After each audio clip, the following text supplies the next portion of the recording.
Hi, everybody, and welcome to the Research Roundtable. We are kicking off 2026 with an amazing lineup. We have two wonderful guests with us. The original Stride was a groundbreaking document, and version 2.0 is what we'll be discussing tonight with Susie Eman, who was part of the original Stride document. Susie is coming to us from Aruba. You know, it's not bad to get stuck in paradise. And we're so grateful that you allowed us to be a part of your vacation and you still logged on. So thank you so much. Susie, as you all well know, is a lymphedema specialist. And as she puts it, with a passion for compression. We're so glad to have you with us, Susie. And it's a tag team tonight because Brandy McCown, who is the CEO of ILWTI, which is the International Lymphedema and Wound Training Institute. She is with us. They worked on this Stride 2.0 together. And as always, the person guiding the conversation is our amazing Chief Medical Officer, Dr. Karen Herbst. But you are also a big part of this event tonight. So please do let us know you are in chat. Feel free to use the Q&A to ask questions. And I get to disappear and watch this conversation unfold. Thank you, everybody. Take it away, Dr. Herbst. Thank you very much. And welcome, Susie and Brandy. It's great to have you on. I am so excited because I know that I'm going to learn a lot tonight. And, I'm an endocrinologist. Compression training was not top of the list in my field. So everything that I've learned has been kind of along the way. But I've learned from you and your original Stride document. And I was actually reviewing that rendition earlier tonight, and I was just blown away just even by the introduction. And the reason for that is in the introduction, it explains the importance of compression to all the different body structures. And I was hoping that just to start off, that you could kind of review that, like why does compression benefit a leg or the Sure. trunk? Yeah, and so thank you much for the opportunity to be here. Truly, compression is a passion. It's what's driven me professionally, and the opportunity to have an audience that's actually interested has been just an unusual, very rewarding experience. Compression for too long has just been positioned as a sleeve, a stocking, a knee high, and that its only impact is on the vascular system, so on the veins specifically. And the problem becomes is when you look at compression as just a kind of from that singular perspective, you're missing out on the other aspects of what compression can really do. In particular, so yes, it has an impact on the vascular system and the fluid that's contained within that system, but it's almost more important what's happening outside of that, particularly on your cells. So this idea that compression, and when you start adding in textured compression, the impact that it can have specifically on the cells and the cellular response as you're moving fluid, triggering those cellular cascade, you start to look at compression not just from that moving fluid, right? So you're not just pushing fluid through the tissues, you're actually having an impact on the cellular structures themselves. And I think having the initial Stride, we were able to really just begin to summarize the literature that had been reported thus far. With the second iteration, which we just launched in October, we were able to dive even more deeper into the literature to, I think, really bring out more information about the secondary effects of compression, right? So to your point, the impact particularly on the soft tissue, right? So your fibrotic tissue changes that can be addressed with particular applications of compression and how that works. So I think it's a nice opportunity, hopefully, to redefine compression, that it's not just a number, but I always say compression isn't just about the dosage, but it's how that dosage is delivered across the tissue. And until our providers like yourself, really try to take that next step to look at compression as not just a number on a box, but how that number is being distributed and what is the cellular impact. And please feel free, Brandy, to jump in and add additional information. I don't want to hog the whole here, because it really has been a labor of love. Robin and I did the first, but I couldn't have done this second without Brandy and the rest of the Stride team. Yeah, it's definitely it was a true labor of love. It took us about a year and a half to create the second iteration of Stride, and like Susie said, we dove a lot deeper with the pathophysiology with the Stride too. So we do want to make sure that everyone understands that compression affects that cellular level tremendously. And textured compressions, particularly, is kind of where we dive into deep with that second iteration of Stride. So definitely a lot of information in both of these that we are excited to share with you guys tonight. So could I ask a question about the cells? So Yep. I always talk to people about fat cells and how fat cells respond to pressure.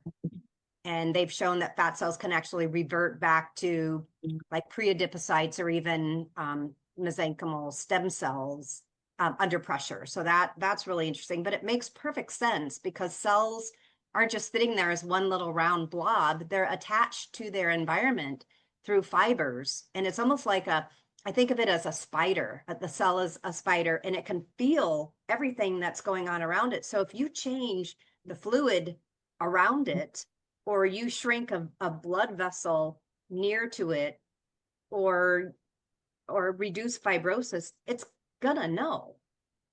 Right. And it's this idea too that you're creating that mechanical stress on that extracellular matrix that's created by compression triggers a cascade of responses that can do things like release nitric oxide, which is going to increase vasodilation. So you're having a secondary effect on the vascular system just by that extracellular or stimulation of that cellular matrix.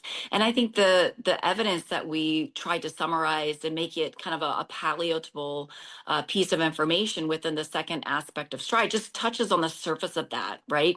Because people need to understand, even if you don't understand all of the cellular responses, to understand that compression isn't just about squeezing, right? So it's not that if the limb is swelling through the compression that you need to put a higher compression dosage. What you need to look at is, again, how that dosage is being delivered. So this idea of just defining for the consumers the difference between an elastic garment or like a circular knit, like a pantyhose type material, versus the effect of a flat knit garment, which is more of a short stretch, but it also has texture. So not only is it containing the tissue, but it's also mechanically deforming that tissue because it's laying on that skin. You're having a soft tissue effect. And I know I'm going to let whether I see questions popping up, and so They're popping up all over. Okay. Yeah, so I know, and correct me if I'm wrong, but the first iteration of Stride was really for the lower body, and the second iteration of Stride, in addition to going deeper into secondary effects, is more for the upper body. So I think since we're already getting questions like, what is Stride? Maybe now would be a good time to go ahead and do your presentation, and then we'll go from there. All right, great.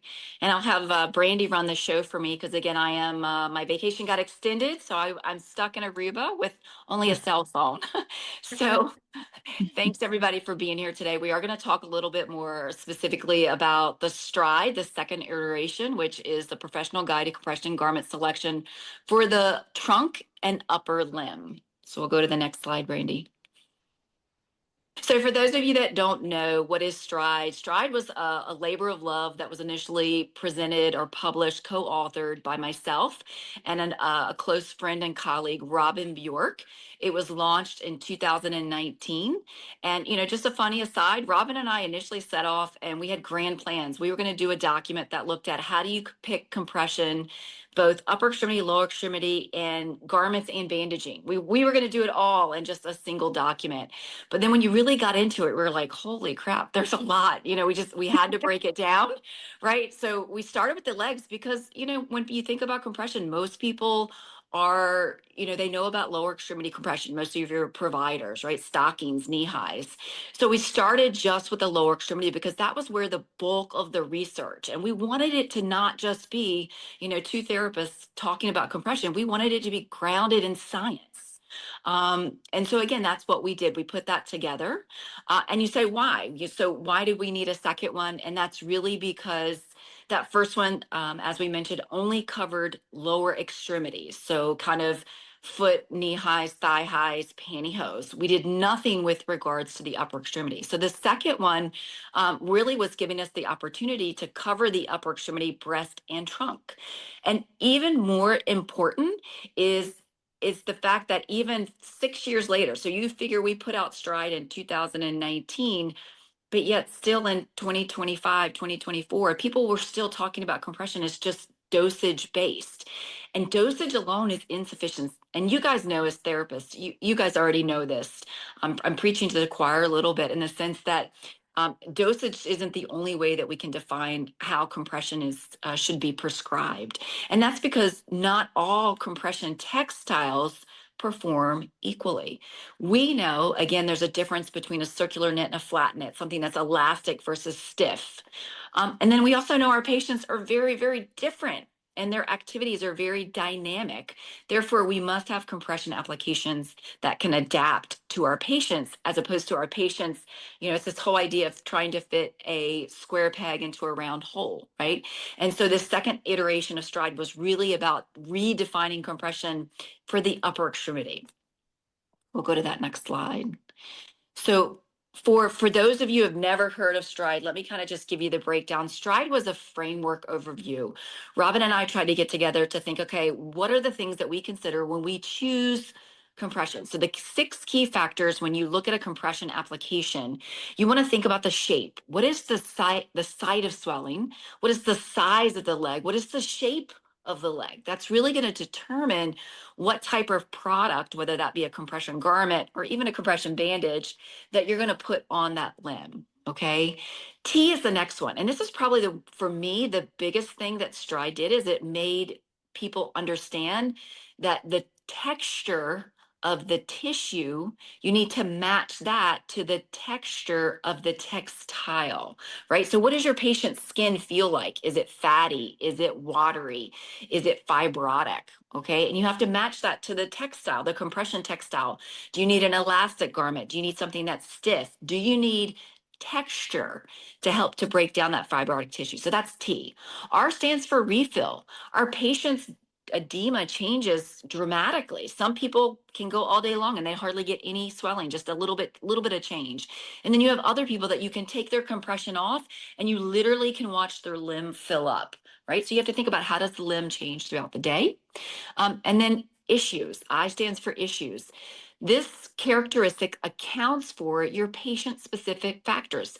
Does your patient have mobility issues, cognitive issues? Do they not have support? Does their lifestyle require variation in compression depending on what they're going to be doing? D, of course, stands for dosage. We do have to consider the dosage of the compression application. And then finally, E stands for etiology. And we thought it was really important to try to include the cause of this presentation. So what's the reason the person has swelling or edema or some kind of lymphatic impairment? And most importantly, what is the stage of the lymphedema? And we're doing that so that we can help to customize the garment selection, as well as how do we manage that presentation over time. So the next slide. So again, I just want to keep hammering home, dosage doesn't always equal outcome, okay? Understand that dosage is just one piece of the puzzle. We know that sometimes target pressures may not be tolerated. The book says that you need 30 to 40. Well, sometimes your patient can't get 30 to 40 on. So what's another way around that? Right. And I think this is where, again, it's really important that we talk about compression textiles. The type of compression application affects how that pressure is distributed. What is the containment? Is it comfortable? And then most importantly, does the tissue respond? Another thing to think about is layering. Can we achieve a dosage, not necessarily by just one particular dosage layer, but can we layer maybe 2 lighter dosages? Because when you layer 2 lighter garments or 2 lighter applications, you actually not only increase the dosage, but you make the garment more stiff. So I always say stiffness trumps dosage all day, every day. Next slide. So again, textile performance matters. Not all compression textiles are equal. The difference between elastic, meaning things that are really, really stretchy, like your traditional compression garment, your pantyhose type material, versus something that's stiff, like a flat knit, versus a textured product. So think of textured, think about your nighttime garments that have the chipped foam or the wave profile. And then also think about layering products. Textiles influence both macro and micro. And that was the initial conversation that we started to have when we started the show tonight, was that for far too long, we have only talked about the macrovascular impact of compression, particularly on the venous system. But what we know now is that compression has a cellular response, particularly on the microcirculation. And that when you compress that extracellular matrix, when you compress the cellular components, you trigger a response that actually can have impact on the macrovascular system, but most importantly on the micro. And we can show that with different types of compression products. When you add a textured product, you actually get better tissue oxygenation. Okay, this idea of lymphatic alternating pressure profiles can stimulate both your dermal lymphatics. And so I love to say, have you ever put on a garment like a stocking, and the limb might get smaller, but then you put on a nighttime garment, which has a lower dosage, and the limb not only gets smaller, but it gets softer, right? And so why does that happen? And that really opens this conversation that our body is dynamic and responds to those extracellular responses. I think there's one more click here, Brandy, that brings up this little kind of scale. And I think this is what's been so life-altering as lymphedema therapists. I've been a therapist long enough now to remember the days when we had no coverage for garments, and we were borrowing, and stealing to find any kind of compression. And I think what Stride has done for us, particularly this second iteration, is to open the door to really talk about the dynamic needs of particularly the trunk, the upper extremity, because we're dealing in a little bit of unknown territories. There's been tons of evidence looking at the hemodynamic needs of the lower extremity, but there's not been as much information out there about the upper extremity. What is the dosage that you need on your chest wall? What is the dosage that you need on your breast tissue? And so this was this nice opportunity to really put it out there, hopefully, so that in doing so, we can continue to argue that there is a medical need for medical grade compression, these really focal or specialized products, and we need ongoing coverage, insurance coverage for these items. Next slide.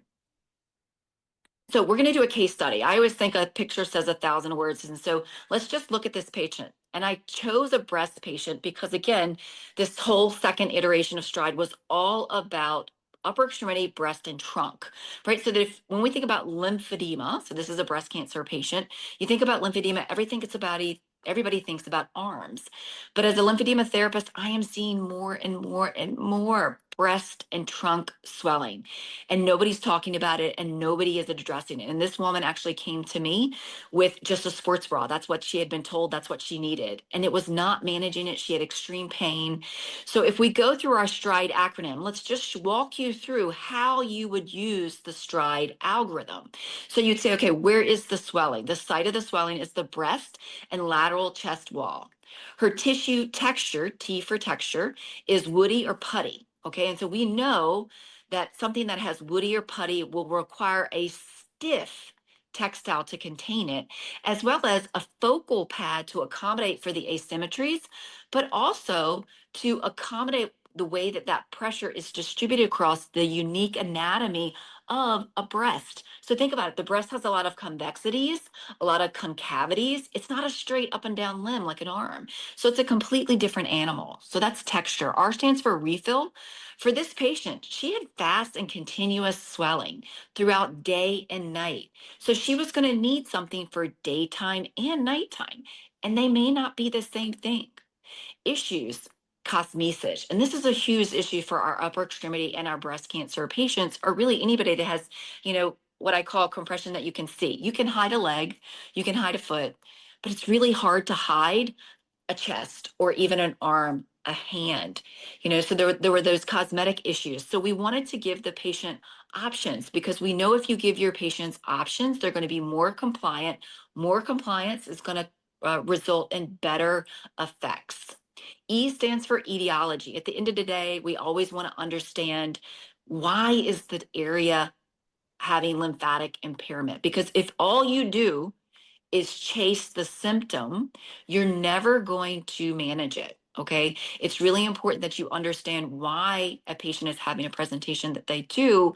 And so for this instance, we knew it was related to the breast cancer treatment. She had had a nodal dissection. We knew she had compromised drainage through the proximal trunk area. And it's very, very important that people understand there's not deep drainage of the trunk. So it's even more important that we're putting something on the trunk that is going to allow even flow of the fluid and not cord it off like your traditional bras would. So at the end of the day, what we did for this patient, and I'm going to show you what we did continue to use that elastic bra. And then we used a vest, more of a stiffer pad, a stiffer bra, a vest with a pad for daytime. So I'm going to have her go ahead and click through to the next through. But let me walk through the algorithm itself. All right. So when you log on to Stride, and I can't remember, Brandy, if we put in the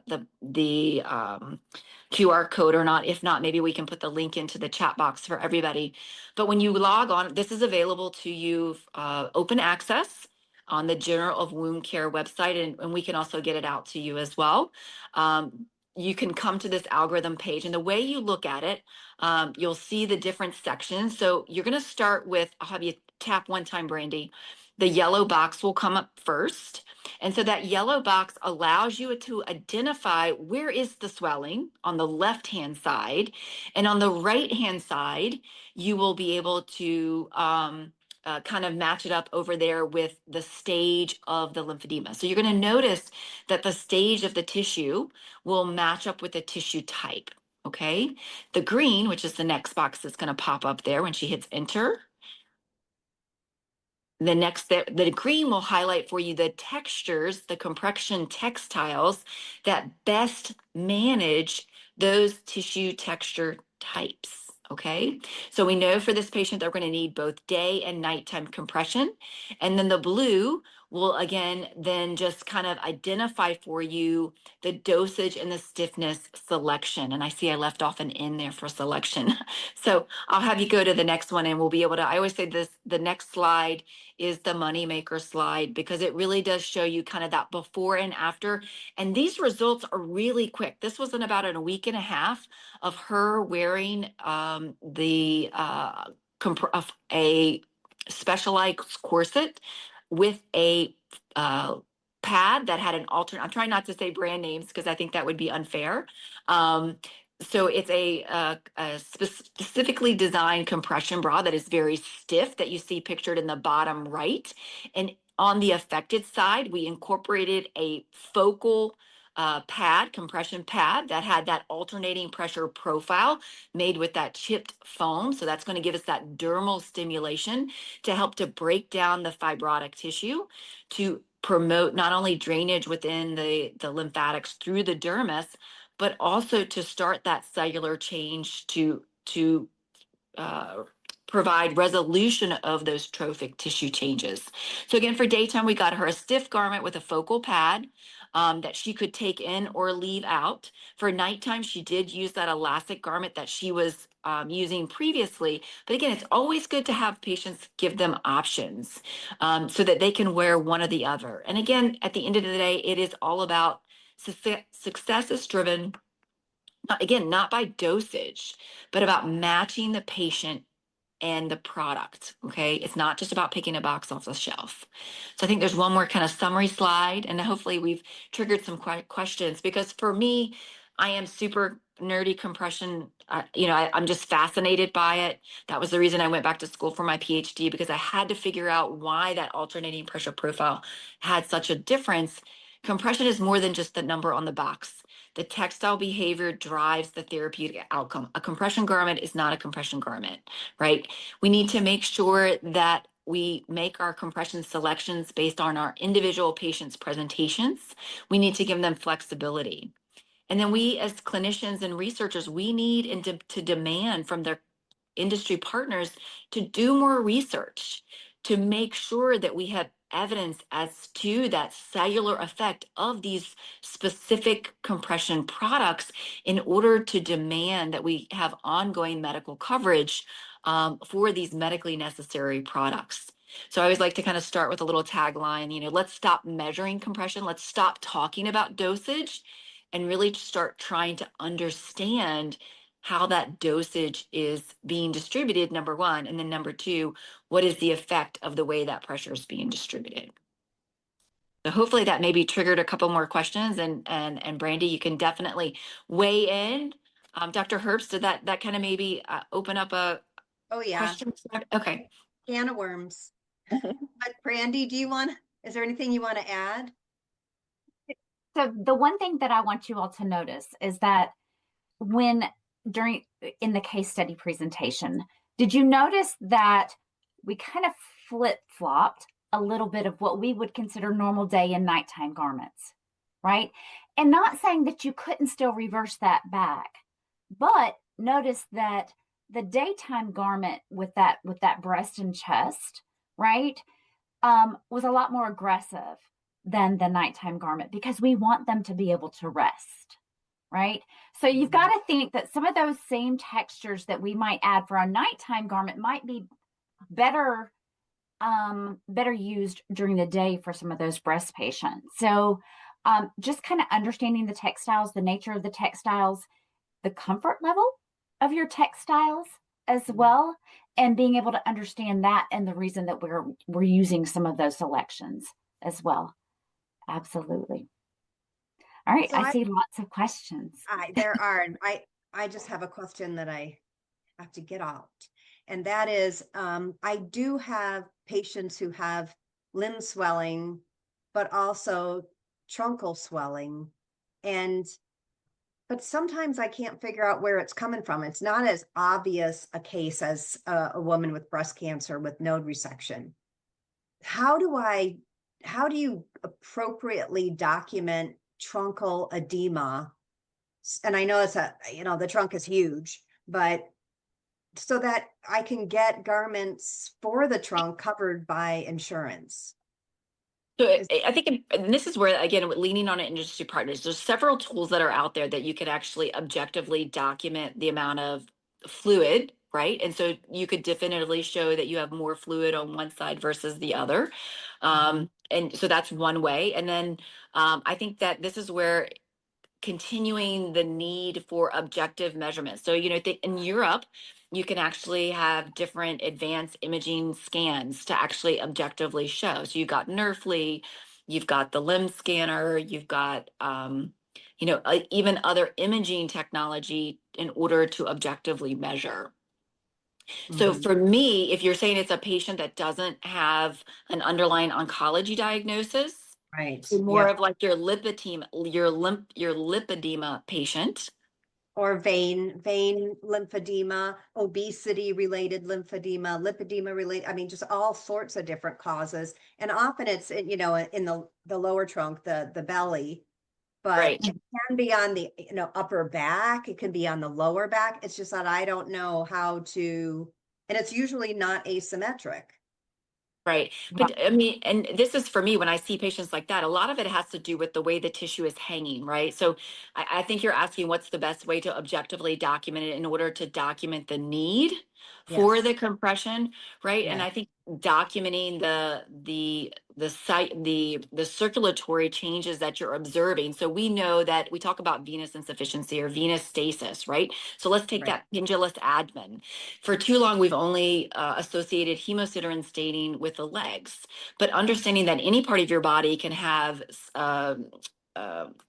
high pressures within the tissue, where you're going to get deposition of that heme portion. So I think documentation of the localized poor circulation due to the dependent nature, as well as the folds of the tissue that are impacting the flow of fluids within the body cavities themselves. I like the folds. That makes perfect sense. Yeah, and definitely, and another thing is you can kind of use the STRIDE acronym. If you really stop and think about it, we're going to document the shape, right? Where is it? We're gonna put the quadrant of the body. We're going to put the location of that edema, right? The other thing is that we always need circumferential measurements in those areas. Okay, so we can do a waist measurement right at the umbilicus. We can do a hip measurement. We can, if you've got a pannus, then we can definitely go from the pubic bone, or right at the base of that pannus, all the way up to the xiphoid process. So making sure that we can get those measurements so that we can show those reductions when we do start to see those as well. The other thing is going back down, and we're going to show the textures, right? What texture is that fluid? Is it putty? Is it watery? Is it fibrotic? Do we have pitting? All of those different stages we need to make sure that we document. Obviously, any discolorations, right? So is there that hyperpigmentation, anything along that side with any of this? And definitely, make sure that we are documenting that we are going to have compression in order to manage those tissue texture changes. That this is not something that is just going to go away with, even with MLD, that we are going to have to show that we're going to need the compression, and what type of compression that we're going to need for those anatomical areas, right? So it's not just a compression t-shirt sometimes, right? We might need something more aggressive. We might need something more robust. We might need something more custom in order to apply the compression level that we need. Maybe we need something layered, different things like that. And there again, different textiles, right? So could we use something more flat knit with a wave pattern to it? Could we use something that was even just a layered? Maybe we have a textured layer and then a non-textured layer over the top of that. That might help to reduce some of that edema as well. But you're right, we do have to document exactly where that edema is, what the texture of that edema is, not only and then what type of textiles we might need to reduce that edema as well, in order to qualify that patient to be able to get a compression garment for that extremity or for that body part. And I think this is, I was saying the second iteration of STRIDE, we really have opened up a can of worms, because the trunk, and particularly Dr. Herbst, the area of body that you're referencing, and the patients that they have lymphatic impairment. And for far too long, lymphatic impairment has only been associated with cancer treatment, obesity. And, we need to understand that the lymphatic system is it's a system. So any other body system that is impaired, whether that be a metabolic system, or rheumatologic, a endocrine, all of those things are going to impact the ability of the lymphatic system to function. So for those patients that do present with excessive skin folds, right, and that has impaired the natural drainage of that particular area, impairing the lymphatic function, presenting with secondary lymphedema due to, again, the other disease processes. And I think that's one thing that I know Brandy's really the billing guru, but for all of these things, it's so important that we're not just saying lymphedema. We need to say lymphedema is secondary to obesity, chronic venous insufficiency, dependent positioning. Brandy, help me out. Like right.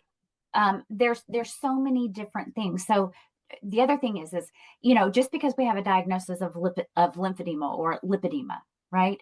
What exacerbates it? What makes it worse? What causes it, right? Do we have something that's exacerbating that?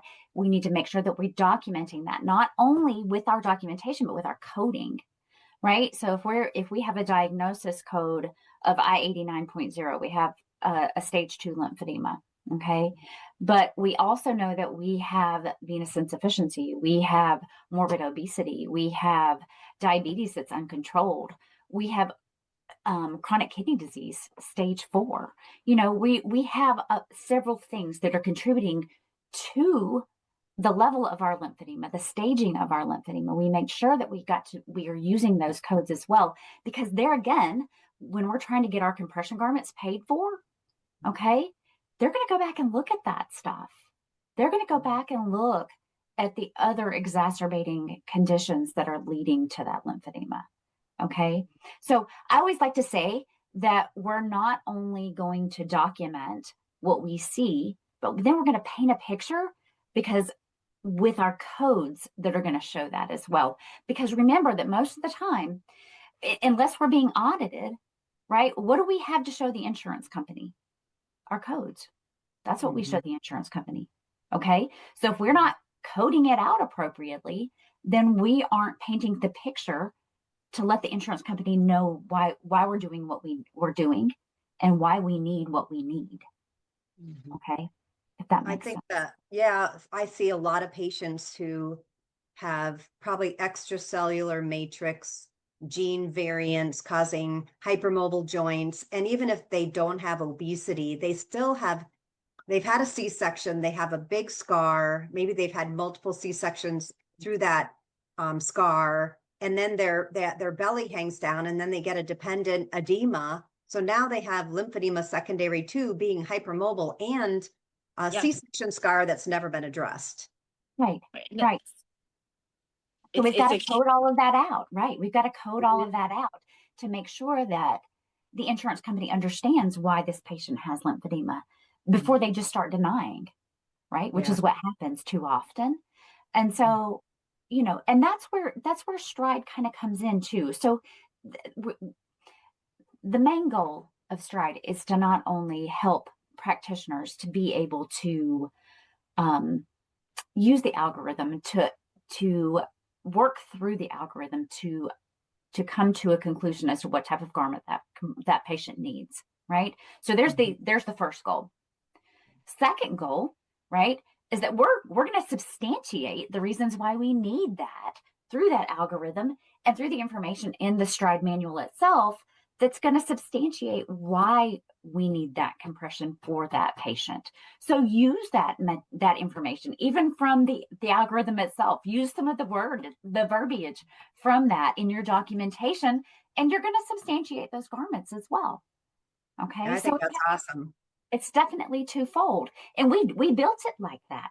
We wanted it to be twofold so that you can use it for your documentation purposes, so that it will stand up to CMS, right? We want this document to stand up to CMS, and this is the verbiage that we need to be using. This is what we need to be seeing from our clinicians to be able to substantiate these compression garments.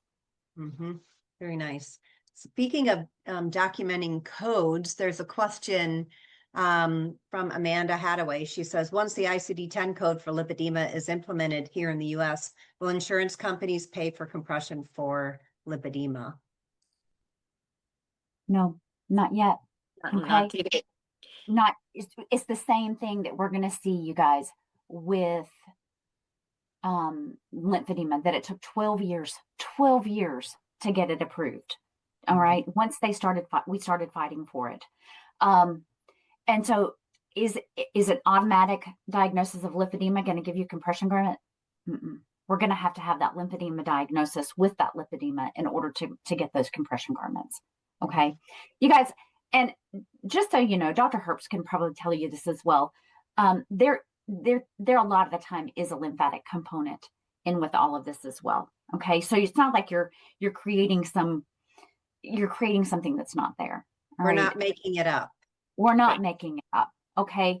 I have yet to see a lymphedema patient come in that did not have some sort of lymphatic component to their condition. All right. I've And yet to over see 90% have a vein component, and then they have the lymph component, and then they have this complete extracellular matrix disarray with the hypermobility. Mhm. Yeah, they have it exactly. all. And then Exactly. the muscle pumps in a cage. So Exactly. It I is think in a cage, and so it doesn't get out to those extracellular tissues, right? So we start trying to treat those tissues, and the muscle pump is not getting to them, right? It's not getting to those tissues, and so we have very, very limited mobility of that lymphatic fluid in those tissues. But my point is that don't discredit the fact that you can have a lipedema diagnosis, hopefully with a code very, very soon, but you can still put the lymphedema diagnosis in there as well, right, to substantiate compression garments. And so from Cynthia Simpson asks, just kind of staying in that lipedema realm, so what would you recommend for a lipedema patient? Flatten it or new lipedema textured? I think it goes back to we can't just call a patient a lipedema patient, because a lipedema is not a lipedema is not a lipedema. There's many different presentations, variants, degrees, right? Severities. So it's very difficult to say definitively. I think it goes back to you match the product to the patient. There's some great new textured products out there that again provide shape to the tissue. It's typically a little bit lighter of a compression. It gives shape to the tissue, and then you have that benefit of the texture, which again helps to stimulate the dermal lymphatics, helping to channel that fluid through the dermis, which is the reason that you can get away with a lighter compression of those lipedema garments. But there are going to be patients that with lipedema, because of their shape, that they're going to need a custom flat knit, just simply to accommodate for their overall shape and tissue disposition or deposition. But you guys remember too that there are many different textures within flat knit, right? Flat knit is not flat knit straight across the board, right? Flat knit has a softer versions, kind of medium versions, and they have much firmer versions.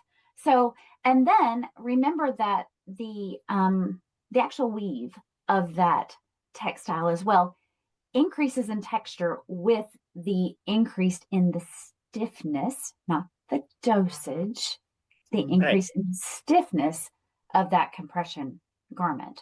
Okay. So remember that on our softer flat knit, we don't have as much texture. Medium, we have more texture. Firm, we have a lot of texture. Okay.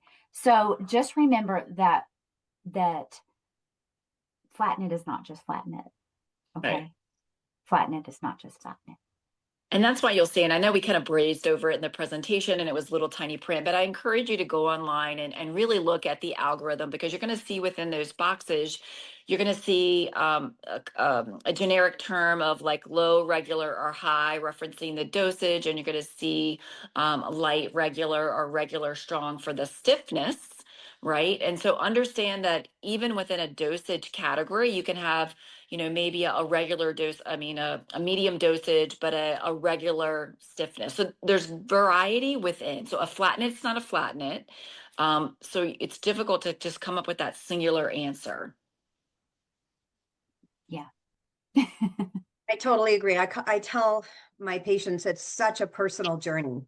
And Yes. I used to think I was cool when I knew, a couple of different garments, and I'd say, oh, this one will work for you. And then they'd come back and they go, no, it didn't work for me. I do much better with this. And so now I just say, let's get you into maybe a couple of different things to try, get you to a therapist. So when you go, you can talk about what you like and what you don't like. And one of the things that I hear often is that the compression garment will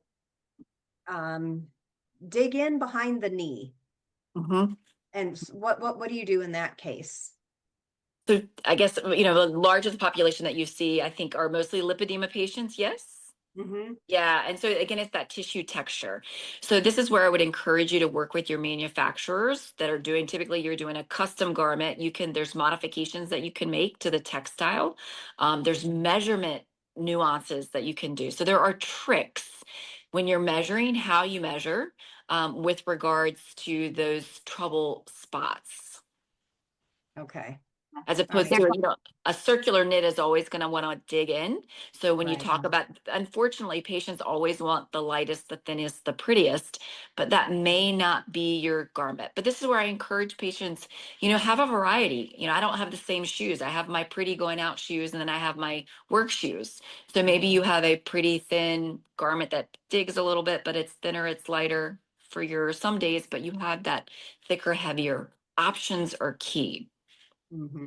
And Options. I like your layering too. And I like the fact that you said a lighter with a lighter garment. Because most people think, oh, I'm going to have to put on my 30 to 40 millimeters of mercury stocking. And then I put on top of that, a 20 to 30, but I think a 20 to 30 with all the different variations that you talked about. But we have another article. I'll give a tease. We have an article coming out the first of the year, or probably next month, that looked at even applying some of the textured products over the top of garments. So it's not even just layering garments, but layering different textures and the impact that it can have on long-term management, right? So this idea of, some days maybe you're having a bad day, you need that thicker, heavier garment, but maybe on another day you could just layer those two lighter garments. Nice. That's right. And then, and making sure that people understand that, there are so many modifications for those flat knits, you guys. And so you don't necessarily even always have to have the stiffest, right? You don't always have to have the firm. You can go with something that's a little bit lighter as long as you know the tricks, right?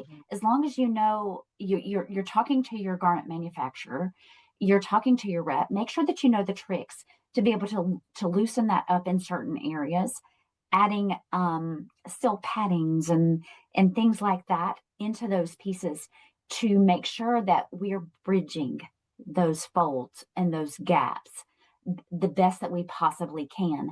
If you go with just the basics of if we just go through the manufacturer brochure of how to measure for a compression garment, that is not going to work with somebody with fatty tissue textures and skin folds or cuffing. Okay. It is not going to work. We need to think outside the box. Okay. You've got to think outside the box with that. And you need to talk to your garment manufacturing companies to be able to find out what the tricks of the trade are for that. Okay. There's really wonderful tricks out there, you guys. And this is where I would encourage everybody. We can always stand to learn new things, right? You're never too old to learn something new. There's a lot of opportunities to just expand your awareness. If you've always been using one particular product, try a different one. I think this is where we all get stuck in a rut.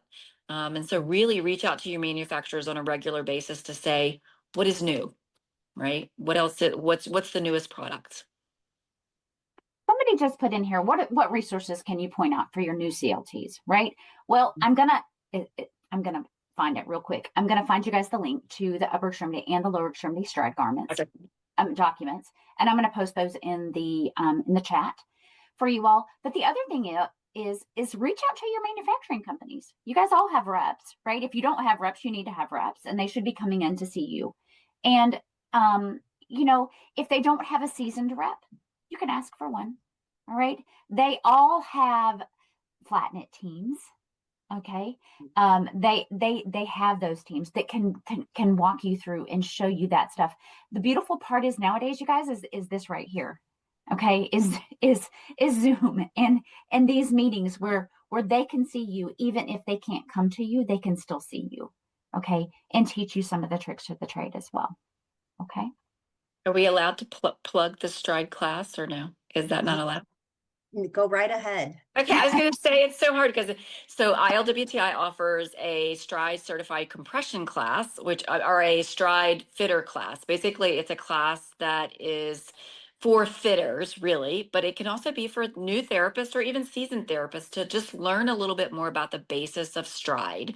Brandy, you'll have to help me with the hours, but it's all done virtually. We basically just go through the history, the compression evidence. We go through the different textiles. We go through stride. We do case studies to really just wet your whistle, so to speak, with regards to how you, if you are a new therapist, how you might just broaden your horizons about the products that are out there. So that might be a simple option that you could do from home. And Brandy, I'll let you speak to the number of hours that is. So the stride compression specialist course is actually it's got 40 hours of live and it's got 6 hours of pre-course work. It can all be done via Zoom. Is how we can actually do the live portion. We also do on-sites. We do hybrids. We do full on-sites as well with those. But definitely it will take you through all the way from bandaging at an extremity to compression garments. We do a full flatnet measuring lab, all of that kind of thing. And then our Stride Certified Fitters Compression Specialist is more taking you through the compression garments, textiles, how each textile works on different type of tissue textures, and being able to fit certain textiles and garment textures to presentations. So kind of bridging that. And then also coming out probably within the next couple of months is we're also going to be having a course that will be for kind of beginning fitters, right? So working someone from the ground up to be a compression garment fitter, and teaching about lymphedema basics, as well as all of the beginning ins and outs of fitting for compression garments and those textiles and what presentations go with what textiles as well. If I, as back to me as an endocrinologist who's never received any training, I have a complicated patient. I need to find a fitter. She lives in a different state. What do I do? How do I find a fitter? So I was going to say, reach out. We'll find one for you. It's easier to. So the easiest thing to do, I know that the NLN, right? It has websites, or should have a website, or is it the Lymphedema Treatment Act has a link on their website that they were going to be posting compression manufacturers, or DMEs that offer to build compression garments, and then you would reach out to them and they would be able to connect you. So that my first would be, it sounds crazy, but to go to your local compression manufacturer. So your Jobst, your Juzo, your Medis, your Sigvarises, your Hadnums, I don't want to leave anybody out. Essity, Jobst. Go to your local and say, do you have a compression specialist that I should work with? Because your local compression representatives, your sales force, are going to know who the local fitter is in your particular area. Okay, great. I like it. Thank you. Yeah, and there's, over the next, the BOC, which it's an accrediting board. I know that sounds kind of it doesn't really have a great acronym, to be honest with you. However, they're working on an exam. Okay, the exam is about to be released. That exam will make it so that we as therapists can be certified to be able to fit for compression garments if that is if you see fit for that. But it also makes it so that DME companies hopefully will have to be certified fitters in order to fit for compression garments. Okay, which is what we need, right? We don't need the non-trained DME person over there thinking that they're a glorified compression fitter, and they're not. Yeah. Okay. So much havoc with our patients. Much havoc. Yes. And and I'm one of those therapists. I have an outpatient clinic I fit all my own patients. I don't care that I don't get paid for it. You know, it's at that point. It's just a control thing, but you know, and it's because I know the nuances, right? I know what to do at the Yeah. ankle to make sure that the garment doesn't dig in. But and so the more that you learn, the more that you'll be able to fit for your own compression garments. Okay, and then the other thing is that the Susie, Heather Wow. Ferguson's group, the Lymphedema Advocacy. Lymphedema Treatment Act.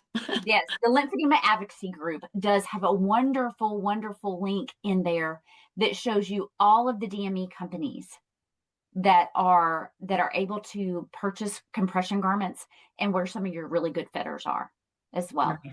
Great. Very, very important.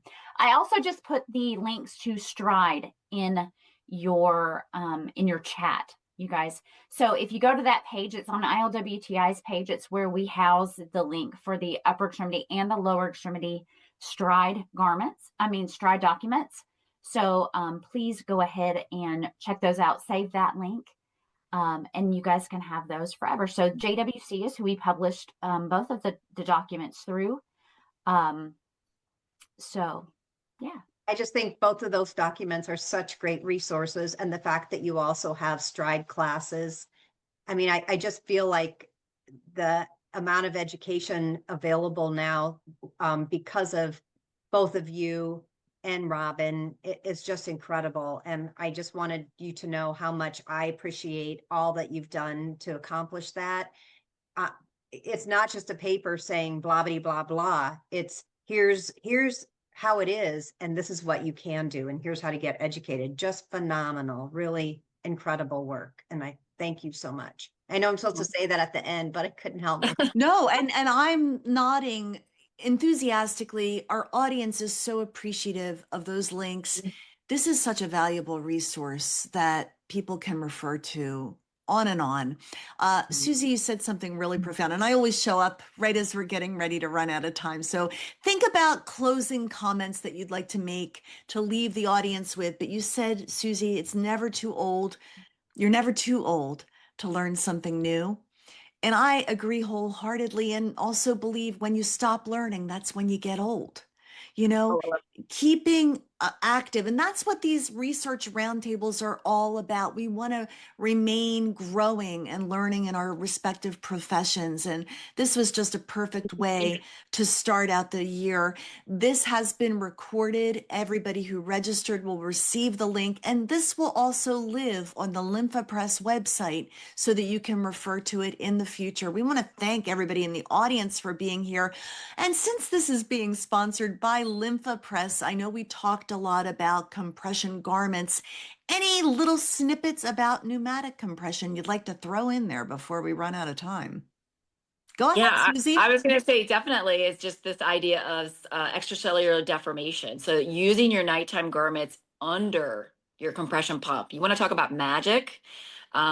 Amazing. You know, we always say nighttime garments are amazing at night. Pair them with your pumps. So if your patients are pumping at night, have them put their nighttime garment on, pump, you know, take it off, go to bed. You will see such a dramatic reduction in the fibrotic picture or reduction in the tissue. And then also this idea of, I love it. You know, you're never too old to learn something new, simply because we need to continue to challenge ourselves. You all went to lymphedema training, right? You learned what you learned, but we have new ways to do things now. So I would encourage you to keep going back and learning more because we have to continue to evolve in order to serve our patients.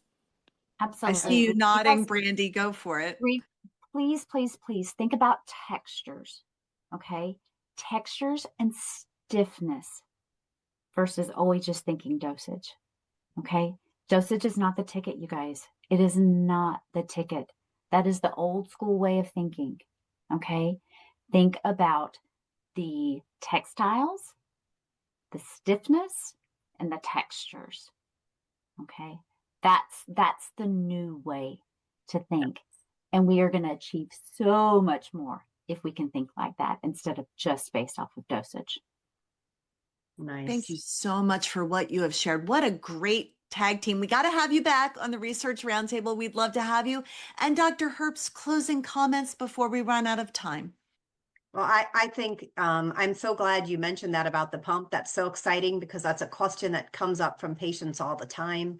And neither does compression or MLD or deep therapy or pumping damage your tissue.